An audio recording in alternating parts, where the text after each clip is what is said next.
कल संविधान का बहुत ही बेसिक चीज कल बताया था। आगे बढ़ेंगे। संविधान में शामिल तत्व, संविधान में शामिल तत्व क्या क्या पढ़ना है संविधान में। सबसे पहले पढ़ेंगे प्रस्तावना।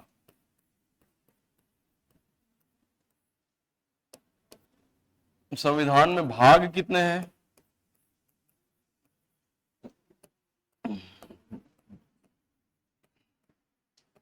अनुच्छेद कितने हैं?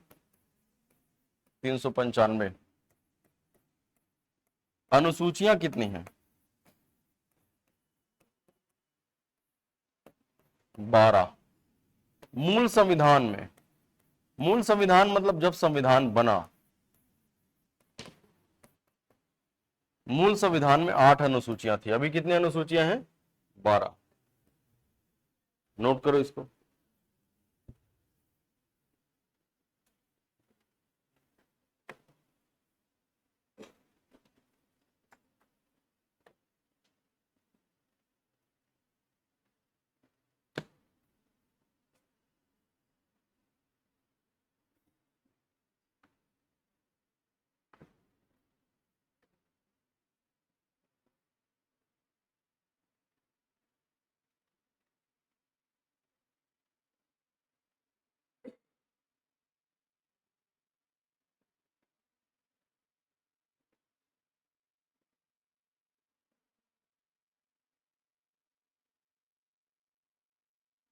ठीक है, कल क्या पढ़े थे? संविधान क्या है?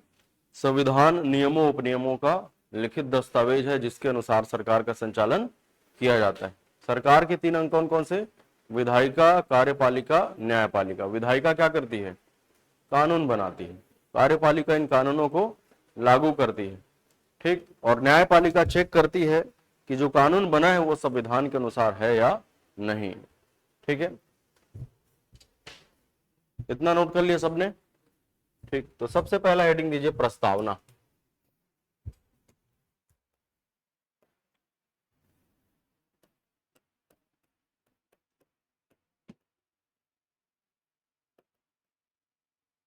प्रस्तावना, प्रियम्बल।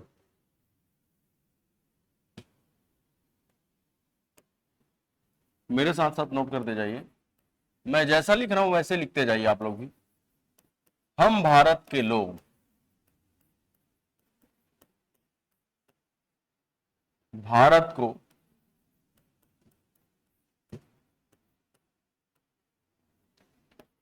एक संपूर्ण प्रभुत्व संपन्न,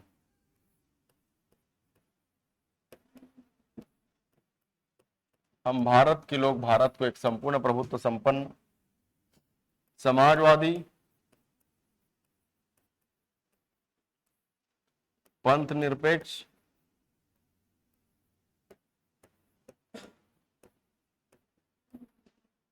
लोकतंत्रात्मक,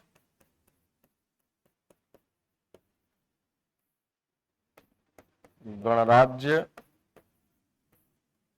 बनाने के लिए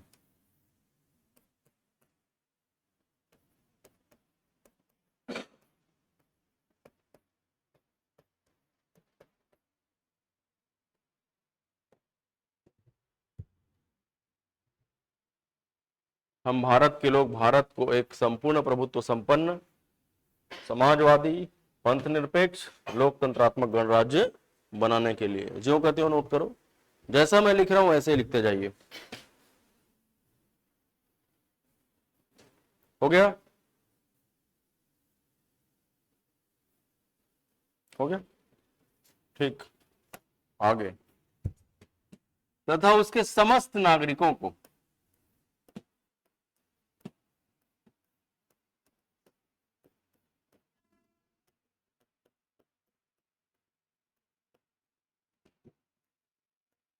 तथा उसके समस्त नागरिकों को न्याय, कौन कौन सा न्याय? सामाजिक, आर्थिक, राजनैतिक। सामाजिक, आर्थिक, राजनैतिक। दूसरा है स्वतंत्रता। कौन कौन सी स्वतंत्रता? विचार, अभिव्यक्ति, विश्वास, धर्म। विचार, अभिव्यक्ति, विश्वास, धर्म और उपासना की स्वतंत्रता। अगला है समता। समता कौन कौन सी? प्रतिष्ठा और अवसर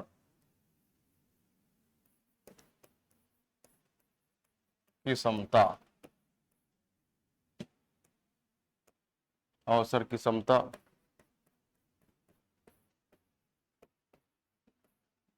प्राप्त करने के लिए तथा उन सब में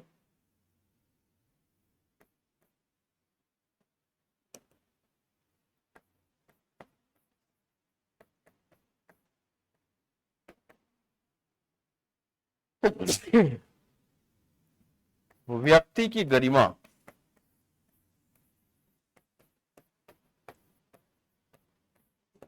राष्ट्र की एकता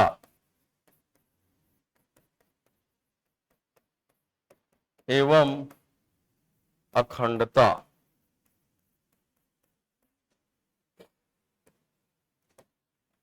को सुनिश्चित करने वाली बंधुता।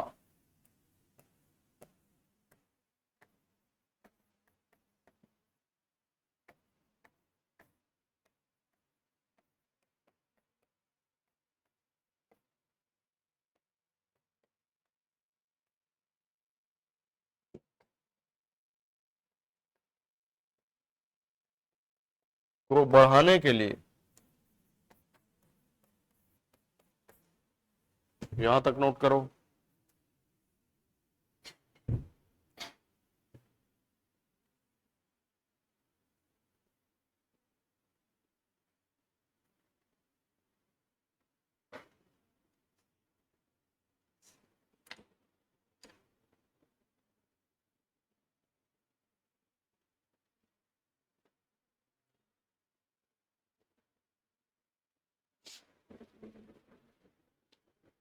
कौन कौन से न्याय? सामाजिक, आर्थिक, राजनीतिक न्याय। कौन कौन सी स्वतंत्रता? विचार, अभिव्यक्ति, विश्वास, धर्म और उपासना की स्वतंत्रता। कौन कौन सी समता? प्रतिष्ठा और अवसर की समता प्राप्त करने के लिए तथा उन सब में व्यक्ति की गरिमा, राष्ट्र की एकता और अखंडता सुनिश्चित करने वाली बंधुता को बढ़ाने के लिए। इतना हो गया।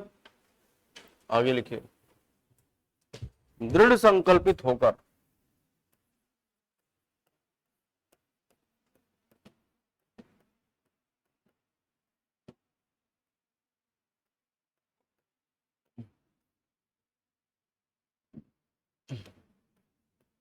दृढ़ संकल्पित होकर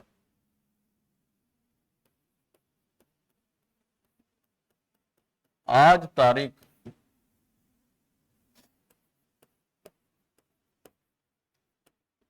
26 नवंबर 1949 को एतद द्वारा इस संविधान को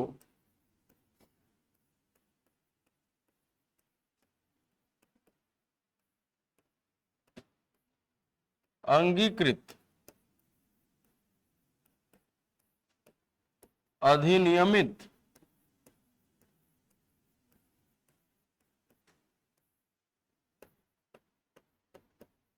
और आत्मर्पित करते हैं।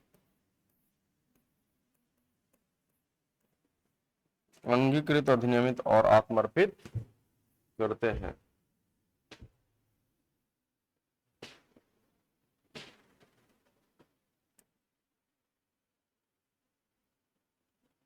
अंगीकृत, अधिनियमित और क्या करते हैं?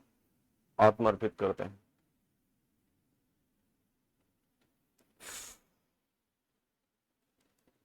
हो गया। चलिए अब समझते जाइए। बहुत इंपॉर्टेंट टॉपिक है ये संविधान का, जहां से प्रश्न आते हैं, कई बार पूछे गए। ठीक है, सबसे पहले मैं बताता हूं कि प्रश्न क्या क्या आता है। यहां से एक बार पढ़िए सब लोग मेरे साथ साथ। हम भारत के लोग भारत को, साथ साथ बोलते जाइए, हम भारत के लोग भारत को एक संपूर्ण प्रभुत्व संपन्न, समाजवादी, पंथ निरपेक्ष, लोकतंत्रात्मक गणराज्य बनाने के लिए तथा उसके समस्त नागरिकों को कौन कौन से न्याय, सामाजिक, आर्थिक, राजनैतिक न्याय, स्वतंत्रता कौन कौन सी, विचार, अभिव्यक्ति, विश्वास, धर्म और उपासना की स्वतंत्रता, समता कौन कौन सी, प्रतिष्ठा और अवसर प्राप्त करने के लिए तथा उन सब में व्यक्ति की गरिमा, राष्ट्र की एकता और अखंडता को सुनिश्चित करने वाली बंधुता, ठीक, को बढ़ाने के लिए दृढ़ संकल्पित होकर आज तारीख 26 नवंबर 1949 को इस संविधान को क्या करते हैं, अंगीकृत, अधिनियमित और आत्मर्पित करते हैं। ठीक, प्रश्न क्या पूछेगा? पहला प्रश्न, भारतीय संविधान के स्रोत लिखिए या बताइए। अब तक जो प्रश्न पूछा गया है ये आगे पूछे जाने की संभावना है, उसको मैं बताता हूं यहां पर। तो भारतीय संविधान का स्रोत, उत्तर क्या लगाना है? जनता। पहला लाइन लिखा है हम भारत के लोग, लोग मतलब जनता। भारतीय संविधान का स्रोत क्या है? जनता। ठीक, दूसरा प्रश्न पूछेगा संविधान की प्रकृति को क्रम में जमाइए। संविधान की प्रकृति को क्रम में जमाइए, तो क्रम में बोलते जाओ क्या क्या है? संपूर्ण प्रभुत्व संपन्न, समाजवादी, पंथ निरपेक्ष, लोकतंत्रात्मक गणराज्य। यही इसका उत्तर है भाई। संविधान की प्रकृति को क्रम में जमाइए, तो कैसे क्रम में जमाना है? संपूर्ण प्रभुत्व संपन्न, समाजवादी, पंथ निरपेक्ष, लोकतंत्रात्मक गणराज्य। ये सीक्वेंस में आपको जमाने आना चाहिए, इसी सीक्वेंस में याद होना चाहिए। अगला प्रश्न पूछा गया है, मूल संविधान में प्रस्तावना में निम्नलिखित में से कौन सा शब्द शामिल था या कौन सा शब्द शामिल नहीं था? तो मूल संविधान में शामिल नहीं था, मूल संविधान में शामिल नहीं था। कौन कौन सा शब्द शामिल नहीं था? तो याद रखना है, समाजवादी मूल संविधान में शामिल नहीं था। मूल संविधान मतलब जब संविधान बना, संविधान कब बन गया? 26 नवंबर 1949 को, और लागू कब हुआ? 26 जनवरी 1950। लागू कब हुआ? 26 जनवरी 1950। तो 26 जनवरी 1950 को प्रस्तावना में समाजवादी शब्द नहीं था, पंथ निरपेक्ष शब्द नहीं था, बाद में जोड़ा गया भाई। ठीक, और एक अखंडता शब्द नहीं था, इसे भी बाद में जोड़ा गया। कौन कौन सा शब्द प्रस्तावना में मूल संविधान में शामिल नहीं था? समाजवादी, पंथ निरपेक्ष और अखंडता। इधर लिखा है अखंडता। कौन कौन सा शब्द शामिल नहीं था? समाजवादी, पंथ निरपेक्ष और अखंडता। ऐसा भी प्रश्न पूछा गया है कि कौन से संविधान संशोधन के तहत तीनों शब्दों को शामिल किया गया? तो उत्तर है 42वां संविधान संशोधन 1976। कौन से संविधान संशोधन के तहत इन तीन शब्दों को प्रस्तावना में शामिल किया गया? तो उत्तर है 42वां संविधान संशोधन 1976। इतना समझ में आ रहा है? ठीक, 1976 में 42वें क्रम का संशोधन किया गया, जिसमें इन तीन शब्दों को जोड़ा गया। कौन कौन से तीन शब्द?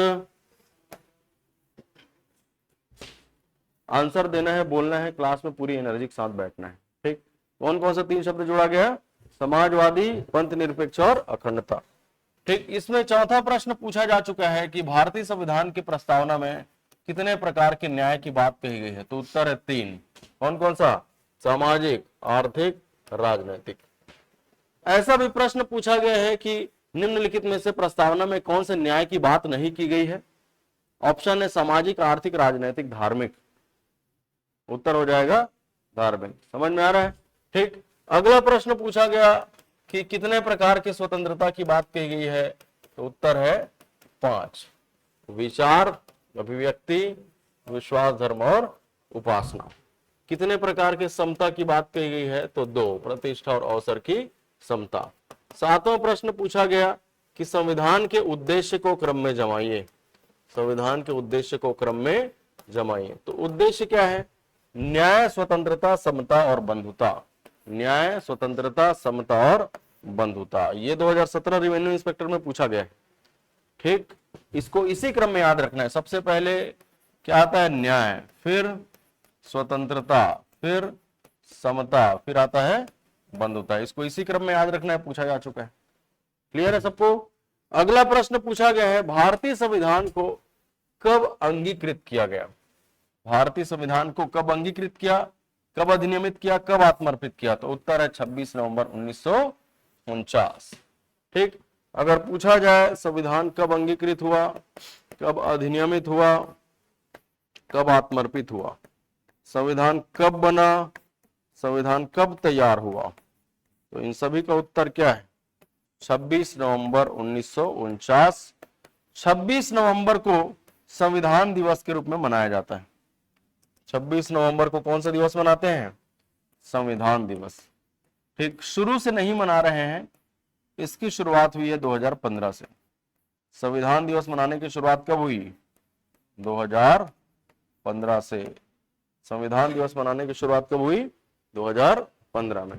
ठीक, इसके अलावा यदि पूछा जाए कि संविधान कब लागू हुआ, संविधान कब प्रारंभ हुआ, या भारत कब गणतंत्र हुआ? क्या क्या प्रश्न? संविधान लागू कब हुआ, संविधान प्रारंभ कब हुआ, भारत गणतंत्र कब हुआ? तो उत्तर है 26 जनवरी 1950। इसलिए 26 जनवरी को कौन सा दिवस मनाया जाता है? गणतंत्र दिवस। गणतंत्र शब्द का मतलब आगे मैं बताऊंगा, अभी इतना याद रखिए। ठीक, तो इतने प्रश्न अब तक पूछे जा चुके हैं, या आगे भी इस तरह के प्रश्न पूछे जाने की संभावना है। क्लियर है सबको? चलो बोलते जाओ भाई। भारतीय संविधान का स्रोत क्या है? भारतीय संविधान की प्रकृति को क्रम में बोलो। बोलो, सबको बोलना है। संपूर्ण प्रभुत्व संपन्न, समाजवादी, पंथ निरपेक्ष, लोकतंत्रात्मक गणराज्य। संपूर्ण प्रभुत्व संपन्न, समाजवादी, पंथ निरपेक्ष, लोकतंत्रात्मक गणराज्य। मूल संविधान में क्या शामिल नहीं था? समाजवादी, पंथ निरपेक्ष और अखंडता। कौन से संविधान संशोधन के तहत शामिल किया गया? 42वां। कब शामिल किया गया? 1976 में। ठीक, कितने प्रकार की न्याय की बात कही गई है? 3। कौन कौन सा? सामाजिक, आर्थिक, राजनीतिक न्याय। कौन कौन सी स्वतंत्रता की बात कही गई है? विचार, अभिव्यक्ति, विश्वास, धर्म और उपासना। कौन कौन से समता की बात कही गई है? प्रतिष्ठा और अवसर। ठीक, संविधान के उद्देश्यों को क्रम में बोलो। न्याय, स्वतंत्रता, समता और बंधुता। संविधान कब अंगीकृत, अधिनियमित, आत्मर्पित किया गया? संविधान कब बना, कब तैयार हुआ? 26 नवंबर 1949। 26 नवंबर को कौन सा दिवस मनाते हैं? संविधान दिवस। कब से मना रहे हैं? 2015 से। संविधान कब लागू हुआ, प्रारंभ हुआ, भारत कब गणतंत्र हुआ? 26 जनवरी 1950। 26 जनवरी को कौन सा दिवस मनाया जाता है? गणतंत्र दिवस। समझ में आ गया सबको? इसको नोट करना चाहोगे? नोट करोगे इसको? चलो कर लो, नीचे नोट करते जाओ।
हो गया नोट?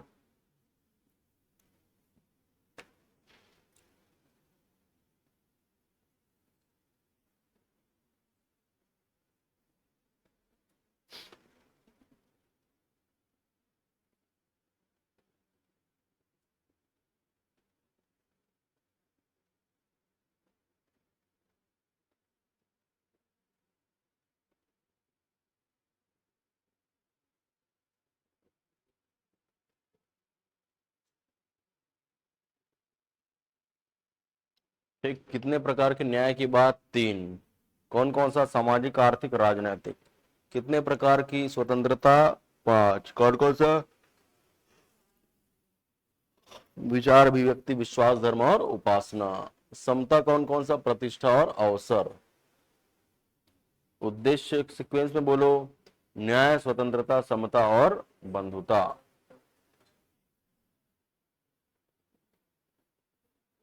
हो गया?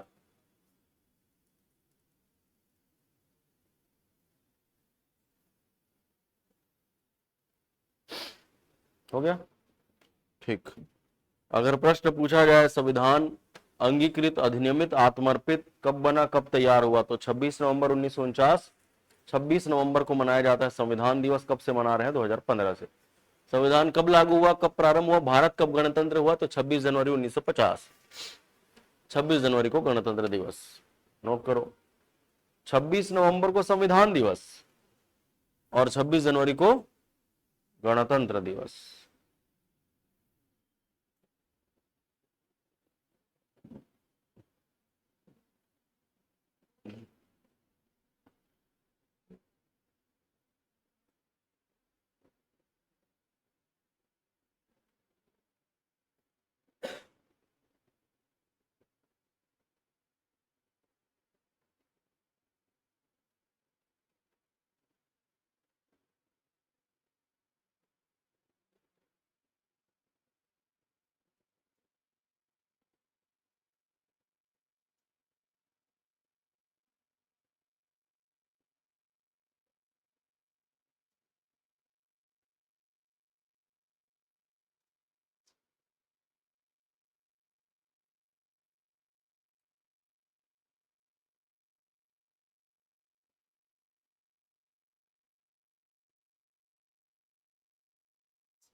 हो गया? हो गया नोट? चलिए अब देखते हैं और कुछ शब्दावली इसमें। संविधान की प्रकृति में एक शब्द लिखा है, पहला शब्द लिखा है कौन सा? संपूर्ण प्रभुत्व संपन्न। इसका क्या मतलब है? संपूर्ण प्रभुत्व संपन्न का मतलब होता है स्वयं में प्रभु। संपूर्ण प्रभुत्व संपन्न मतलब स्वयं में प्रभु। स्वयं में प्रभु हो जाना, स्वयं में भगवान हो जाना। ठीक, इसका मतलब क्या है? आंतरिक और बाह्य मामलों में निर्णय लेने के लिए स्वतंत्र होना। आंतरिक व बाह्य मामलों में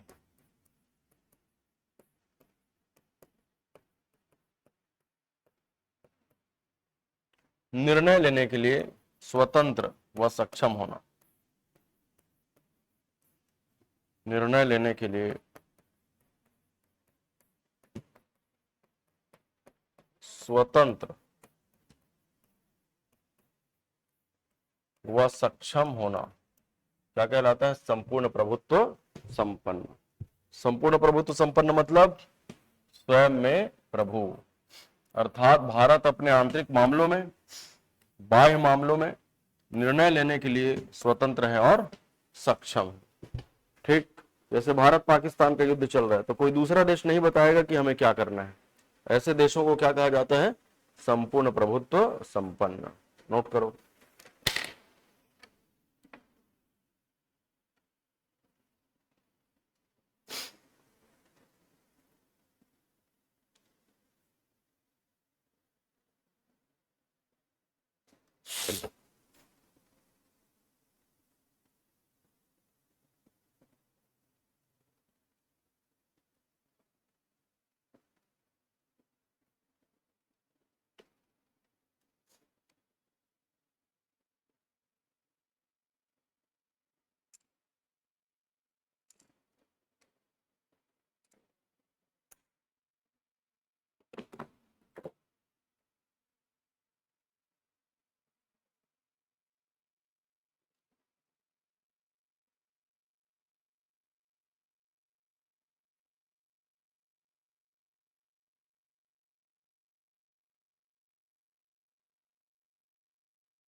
हो गया।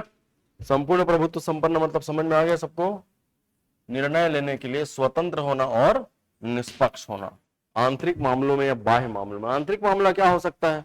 सामाजिक मामला, धार्मिक मामला, है ना, आर्थिक मामला। वैसे बाह्य मामले क्या हो सकते हैं? युद्ध करना, भारत किसके साथ युद्ध करेगा, किसके साथ मित्रता करेगा, किसके साथ शत्रुता करेगा, ये सब क्या है? बाह्य मामला। तो इन सभी मामलों में निर्णय लेने के लिए स्वतंत्र हो, सक्षम हो, तब ऐसे देशों को क्या कहा जाता है? संपूर्ण प्रभुत्व संपन्न। दूसरा शब्द क्या लिखा है? समाजवादी का मतलब होता है सामाजिक न्याय। साथ साथ नोट करते जाओ। इसके पहले वाला नोट किए कि नहीं? हो गया ना। समाजवादी मतलब है सामाजिक न्याय। समाजवादी मतलब है सामाजिक और आर्थिक समानता लाना, सामाजिक व आर्थिक समानता लाना।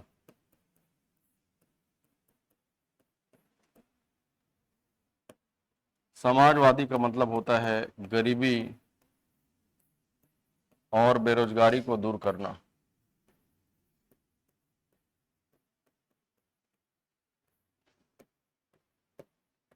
समाजवादी मतलब गरीबी और बेरोजगारी दूर करना। ठीक, इसके अलावा इसके और भी कई मीनिंग हो सकते हैं, लेकिन एग्जाम के पॉइंट ऑफ व्यू के लिए इतना इंपॉर्टेंट है, पर्याप्त है। समाजवादी मतलब सामाजिक न्याय, सामाजिक आर्थिक समानता लाना, गरीबी और बेरोजगारी दूर करना। हो गया? ठीक, अगला शब्द बोलो। अगला है पंथ निरपेक्ष।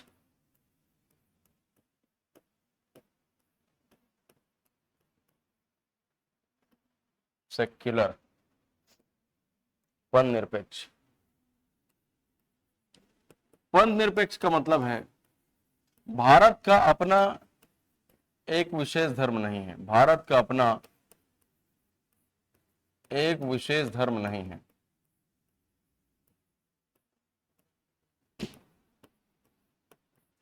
भारत का अपना एक विशेष धर्म नहीं है। भारत सभी धर्म के लोगों को समान महत्व देती है।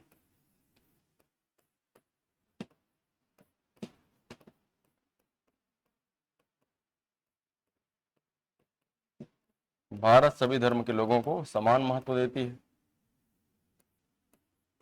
सभी धर्मों के साथ समान व्यवहार करती है।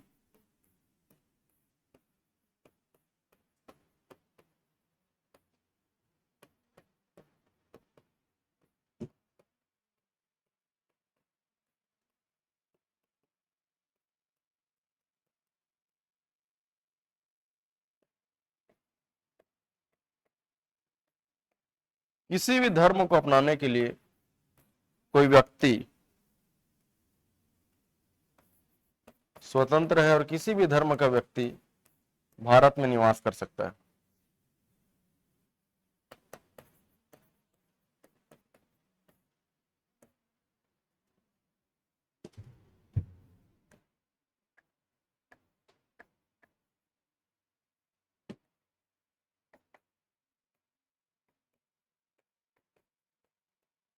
अपनी इच्छा अनुसार किसी भी धर्म को अपना सकता है। ऐसे देश को क्या कहा जाता है? पंथ निरपेक्ष राज्य कहा जाता है। ठीक है, पंथ निरपेक्ष मतलब भारत का अपना एक विशेष धर्म नहीं है। पंथ निरपेक्ष, पंथ से निरपेक्ष या धर्म निरपेक्ष, धर्म से निरपेक्ष। कोई एक विशेष धर्म नहीं होगा, सभी धर्मों को समान महत्व देना। एक धर्म को महत्व नहीं देना, देना है तो सभी धर्मों को महत्व देना। ठीक, सपोर्ट करना है तो सभी धर्मों को सपोर्ट करना, नहीं तो धर्म ही नहीं होना। क्या कहलाता है? पंथ निरपेक्षता। ठीक है, जैसे हिंदुओं के त्योहार होली दिवाली में छुट्टी होती है, तो मुसलमानों के त्योहार ईद में मुहर्रम में छुट्टी होती है, सरकारी छुट्टी। ईसाइयों के त्योहार गुड फ्राइडे और क्रिसमस डे को छुट्टी होती है। वैसे ही महावीर जयंती, बुद्ध जयंती, ठीक है, सभी समुदायों का, सभी धर्म के लोगों का सम्मान किया जाता है, उनका ख्याल रखा जाता है। ऐसे देशों को क्या कहा जाता है? पंथ निरपेक्ष राज्य कहा जाता है। कोई भी धर्म का व्यक्ति भारत में निवास कर सकता है, और कोई भी व्यक्ति कोई दूसरा धर्म भी अपना सकता है। ऐसे देशों को क्या कहा जाता है? पंथ निरपेक्ष, सेक्युलर। हो गया नोट इतना? चलिए अगला शब्द बोलिए। अगला लिखिए लोकतंत्र। इसी को हम प्रजातंत्र बोलते हैं, इसी को जनतंत्र बोलते हैं। लोकतंत्र, प्रजातंत्र और जनतंत्र। ठीक, तो लोक मतलब होता है जनता, तंत्र मतलब शासन। लोक मतलब जनता और तंत्र मतलब होता है शासन। तो लोकतंत्र मतलब जनता का शासन। दो तरीके से हो सकते हैं, प्रत्यक्ष लोकतंत्र और अप्रत्यक्ष लोकतंत्र। प्रत्यक्ष लोकतंत्र में जनता स्वयं शासन करती है, जनता स्वयं शासन करे। और अप्रत्यक्ष लोकतंत्र में जनता अपने प्रतिनिधियों के माध्यम से शासन करती है, जनता अपनी प्रतिनिधियों के माध्यम से, जनता अपनी प्रतिनिधियों के माध्यम से शासन करती है, जनता अपने प्रतिनिधियों के माध्यम से शासन करती है। तो भारत में कौन सा लोकतंत्र है? अप्रत्यक्ष लोकतंत्र। क्योंकि हम स्वयं शासन नहीं करते, हम अपने प्रतिनिधियों के माध्यम से शासन करते हैं। जैसे हमने सरपंच को चुना, चुनते हैं ना, वोट देने जाते हो कि नहीं? लोकसभा के सदस्यों को, विधानसभा के सदस्यों को हमने चुना, इन लोग शासन करते हैं, हम लोग शासन नहीं करते। इसलिए भारत में कौन सा लोकतंत्र है? अप्रत्यक्ष लोकतंत्र।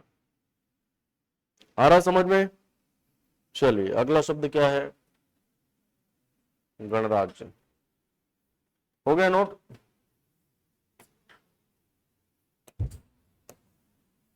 अगला शब्द है गणतंत्र या गणराज्य, रिपब्लिक, कंट्री। तो गणतंत्र शब्द का मतलब है भारत का मुखिया या देश का मुखिया, ये किसी भी देश के लिए लागू होगा। गणतंत्र शब्द, देश का मुखिया निर्वाचित होगा। गणतंत्र मतलब देश का मुखिया निर्वाचित होगा, वंशानुगत नहीं होगा।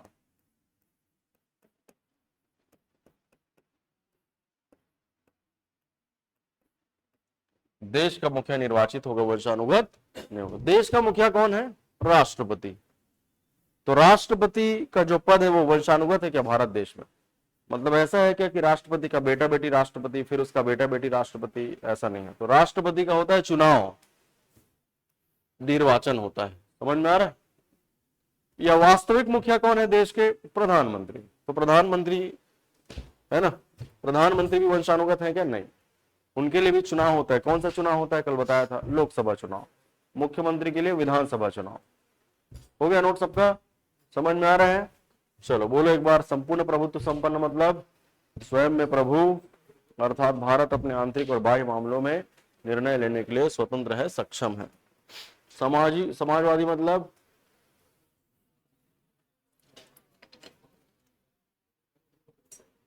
गरीबी बेरोजगारी को दूर करना। अगला पंथ निरपेक्षता मतलब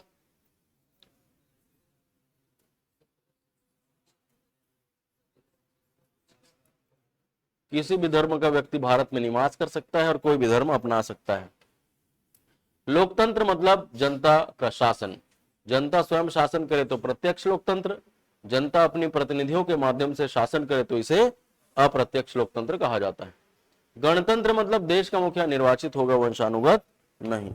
ठीक है, एक और डॉट लगा के नीचे नोट करके लिखो, प्रस्तावना को सुप्रीम कोर्ट ने संविधान की आत्मा कहा है।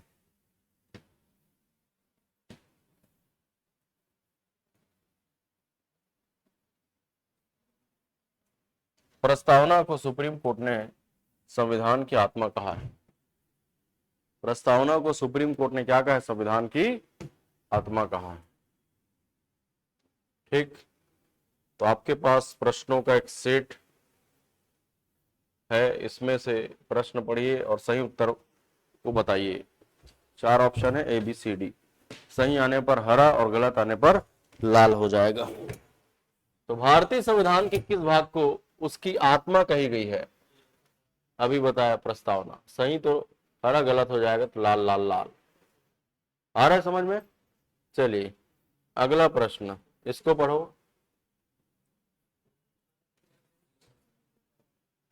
प्रश्न पढ़ो, ऑप्शन पढ़ो और उत्तर बताओ। क्या आएगा भाई? खरसिया वाला लड़का कौन है? आप बताओ भाई, बताओ भैया। बहुत आसान है। भारत के संविधान की प्रस्तावना शुरू कहां से हो रही है? हम भारत के लोग से शुरू हो रही है ना। हम भारत के लोग, भारत को एक संपूर्ण प्रभुत्व संपन्न। ये देखो, गणतंत्र क्यों कहा जाता है? गणतंत्र का मतलब दिमाग में लाओ, देश का मुखिया निर्वाचित होगा, वंशानुगत नहीं होगा। निर्वाचित होगा मतलब चुनाव होगा, 5 साल के लिए होगा, 6 साल के लिए होगा। देश का मुखिया मतलब देश का अध्यक्ष यानी कि राज्य का अध्यक्ष। चलो बताओ क्या होगा? नी हारिका।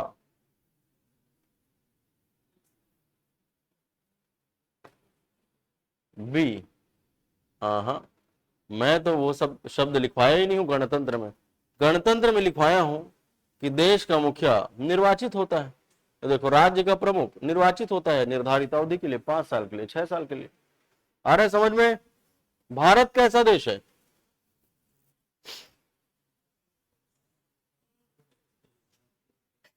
ठीक। अगला, धर्मनिरपेक्षता मतलब बताओ।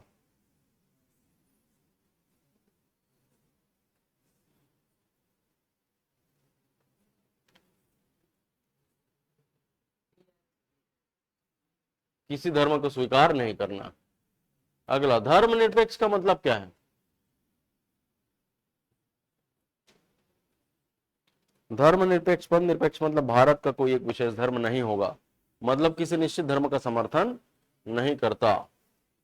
अगला, गणतंत्र होता है।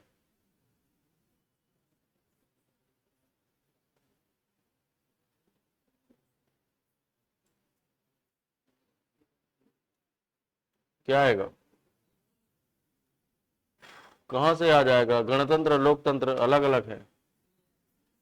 क्या आएगा? अरे चारों ऑप्शन पढ़ा करो ना भाई। गणतंत्र मतलब देश का मुखिया निर्वाचित होगा, वंशानुगत नहीं, तो वंशानुगत ना हो। 4 ऑप्शन को पढ़ना है ना। अगला, कौन कौन सा 2 शब्द है जिसको 42वां संविधान संशोधन से शामिल किया गया? 3 शब्द बताया हूं, समाजवादी, पद निरपेक्ष, अखंडता। अब पहचानो समाजवादी, पद निरपेक्ष, अखंडता कहां पर है? समाजवादी, पंथ निरपेक्ष और अखंडता, तो सी आ जाएगा। चलो बताओ भाई।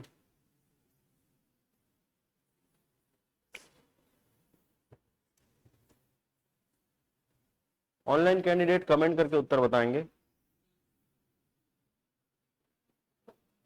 बताओ भाई।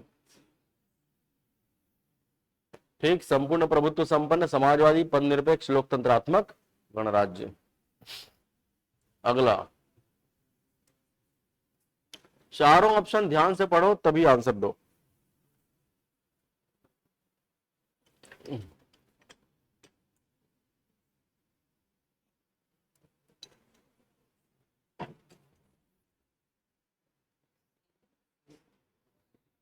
क्या आएगा? सही जवाब। चलो बताओ, प्रस्तावना में क्या शामिल नहीं है, उद्देशिका में क्या शामिल नहीं है?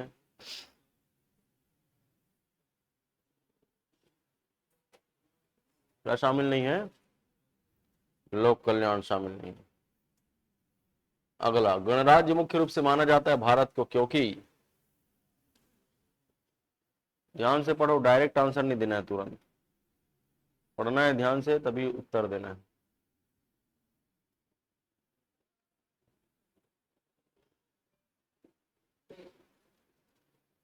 राज्य अध्यक्ष का होता है चुनाव।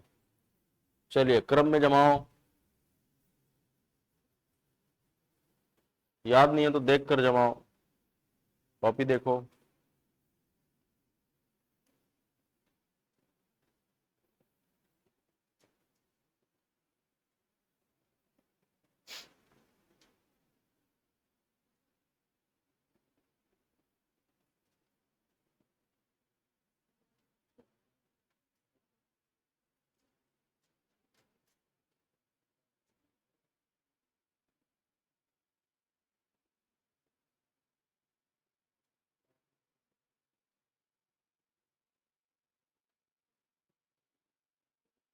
क्या है?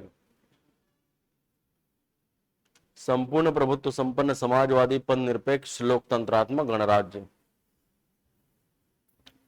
चलिए,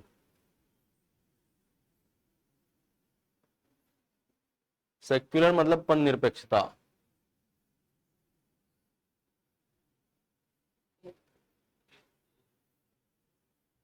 चलो आखिरी प्रश्न है, इसके बाद और सॉल्व नहीं, हाँ एक दो और करेंगे इसके बाद।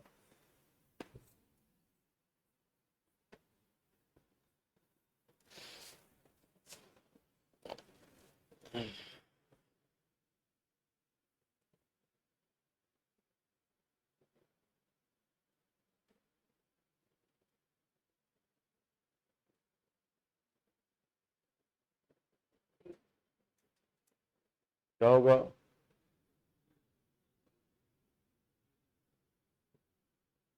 किसके संबंध में पूछा है? धर्मनिरपेक्षता के संबंध में पूछा है। कौन सा सही है? धर्मनिरपेक्ष 1976 में जोड़ा गया, सही है? सही है ना? 44वां से जोड़ा गया है? नहीं, 42वां जोड़ा गया, तो एक और तीन सही दिख रहे हैं। मूल प्रस्तावना में था क्या? नहीं था, मूल प्रस्तावना में नहीं था। मूल प्रस्तावना मतलब 26 जनवरी 1950 को लागू संविधान। ठीक है, तो एक और तीन इसका सही जवाब होगा। चलो आखिरी क्वेश्चन कर लो, एक दो और बचा है। चलो बताओ, हम भारत के लोग का क्या मतलब है? पहला ही पॉइंट, पहला ही प्रश्न, भारतीय संविधान का स्रोत क्या है? जनता। मतलब संविधान को किसने बनाया है ना? संविधान का निर्माण भारत की जनता द्वारा हुआ है। अगला, समाजवाद का क्या अर्थ है?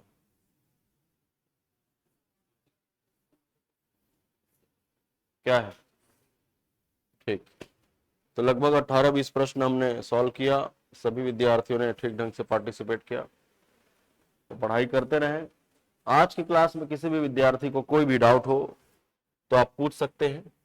आज के लिए इतना काफी है, कल आगे बढ़ेंगे। अभी किसी को कोई भी डाउट हो, हमने प्रस्तावना पढ़ लिया, कल भागों का नाम लिखाऊंगा, 22 भागों के नाम, उसके अनुच्छेद।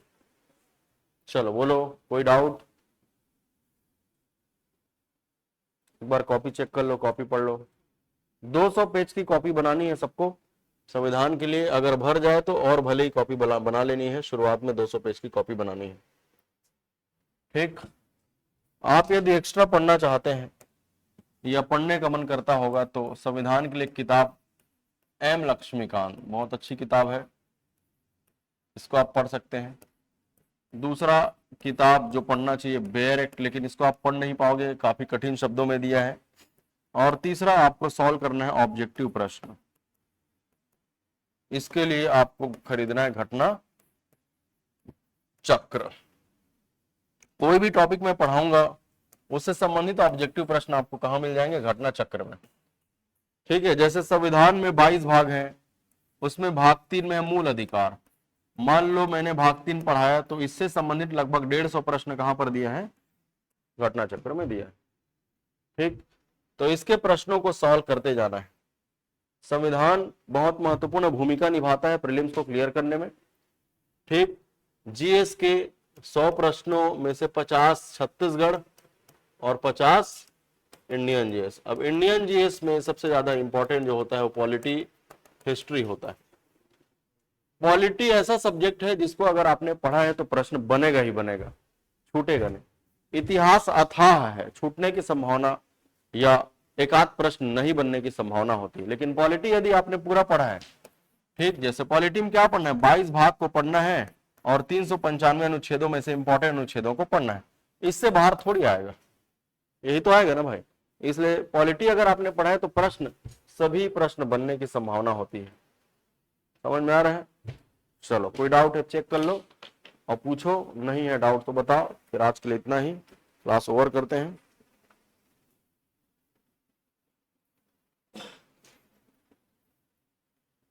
आज किसका किसका पहला दिन है? 1 2, ठीक। कहाँ कहाँ से आए भाई आप लोग? शिवरी नारायण, दोनों साथ में आए हो? दोस्त हो आप लोग? अरे वाह, बढ़िया है यार। जब जान पहचान वाला कोई रहता है, जब कहीं बाहर आए तो बड़ा अच्छा लगता है। जैसे आप 8 बजे क्लास खत्म होने के बाद बढ़िया घूमते घूमते जाएंगे, बढ़िया है ना? अच्छा माहौल रहता है यहाँ पे गांधी चौक में। ठीक है, बोर लग रहा है तो अपने गांव के बारे में बात करो, फलाना के यहाँ ऐसे हो गए, ऐसे हो गए, वैसे हो गए। और बोर लग रहा है, थोड़ा पास में दुकान चल दो, कुछ खा पी के आ जाओ, गुपचुप खा के आ जाओ, स्कूल के बारे में बात कर लो। होता है ना भाई? अच्छा लग रहा है? बोर तो नहीं लग रहा है? हाँ, धीरे धीरे अच्छा लगेगा आप लोगों को। रोज का रोज पढ़ना है, हलाली बिल्कुल नहीं करनी है, पढ़ाई को प्राथमिकता देनी है, और पढ़ाई के लिए कॉपी किताब पेन खरीदने में कंजूसी बिल्कुल नहीं करनी है। भले ही आप अगला अगली को गिफ्ट देने के लिए पैसे खर्चे मत करो, ऐसे भाई खरसिया का राजा, गिफ्ट मत दो उसको, चल जाएगा, 200-500 रुपए खर्च मत करो, गुपचुप मत खिलाओ उसको, चल जाएगा, लेकिन कॉपी किताब पेन खरीदने के लिए कंजूसी नहीं करनी है। यही तो आपका कैरियर बनाएगा ना भाई। समझ में आ रहा है सबको? चलिए आज के लिए इतना ही, थैंक यू, पढ़कर आइएगा।